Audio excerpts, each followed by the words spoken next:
राम राम जी। मुझे आप लोगों से बहुत ज़रूरी बात करनी है क्योंकि मैं 2 दिन से बहुत ज़्यादा परेशान हूँ क्योंकि कंटिन्यू मेरे पास डीएम आ रहे हैं कि ये जो लखनऊ वाला इंसिडेंट हुआ, इसमें मैंने कुछ बोला क्यों नहीं, एक्शन क्यों नहीं लिया, थप्पड़ क्यों नहीं मारा। और कुछ लोग मुझे ही गलत समझ रहे हैं, कुछ मीम्स पे लिख रहे हैं कि ये तो हंस रही थी, मज़े ले रही थी। कि पब्लिक में कोई मुझे ऐसे टच करके जाएगा, उसमें मुझे खुशी होगी, मुझे मज़े आएंगे। सारी बात ये थी कि जब इनका सॉन्ग के लिए मेरे पास कॉल आया तो मैंने सारी चीज़ें क्लियर कर ली थी कि इसमें ऐसा वैसा कॉस्ट्यूम तो नहीं है, कोई डबल मीनिंग लाइन तो नहीं है, और इसमें ऐसा वैसा सीन तो नहीं है। और मैं शूट पर गई, शूट पे सब कुछ नॉर्मल था, मुझे कोई प्रॉब्लम नहीं हुई। जब इन्होंने मुझे लखनऊ के इवेंट के लिए बोला तो मैंने हाँ बोल दिया क्योंकि मुझे शूट पर भी कोई प्रॉब्लम नहीं हुई थी। और जब मैं लखनऊ में गई, मैं स्टेज पर थी, मैं पब्लिक से बात करी थी, पवन सिंह जी ने मुझे बोला कि इधर कुछ लगा हुआ है। उससे थोड़ी देर पहले ही मेरी ड्रेस वो न्यू थी, साड़ी में नीचे टैग लगा रह गया था।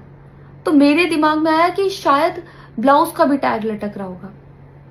मैं हंसकर उस चीज को दबा रही थी कि अगर मेरा टैग लगा भी है तो वो चीज जिस टाइम मैं पब्लिक से माइक में बात कर रही हूँ उस टाइम ना बोल के साइड में भी बोली जा सकती है, इसलिए मैं उस चीज को उस टाइम पे दबा रही थी। मैंने हंस के टाला, अवॉइड किया और फिर दोबारा बात करने लगी। वो बोले नहीं कुछ लगा है, नहीं कुछ लगा है। तो मैंने कहा नहीं लगा, वो बोले लगा हुआ है। तो मुझे लगा कि शायद ये तो मेरे को लग रहा था कि कुछ लगा है इसलिए ये बोल रहे हैं।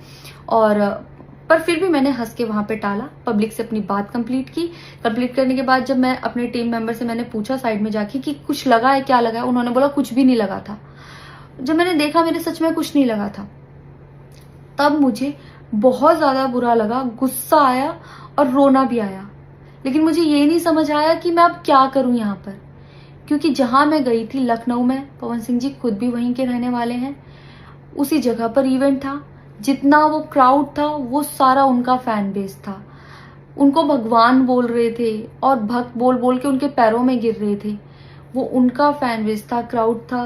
तो मुझे समझ नहीं आया कि मैं क्या करूं। अगर मैं कुछ भी बोलती तो क्या वो लोग मुझे सपोर्ट करते। मेरे साथ कुल 3-4 बंदे यहाँ से गए थे, तो वहां जितना क्राउड था क्या वो लोग मेरा साथ देता। मैंने सोचा मैं बैक स्टेज जाके बात करूंगी। इतनी देर में थोड़ी देर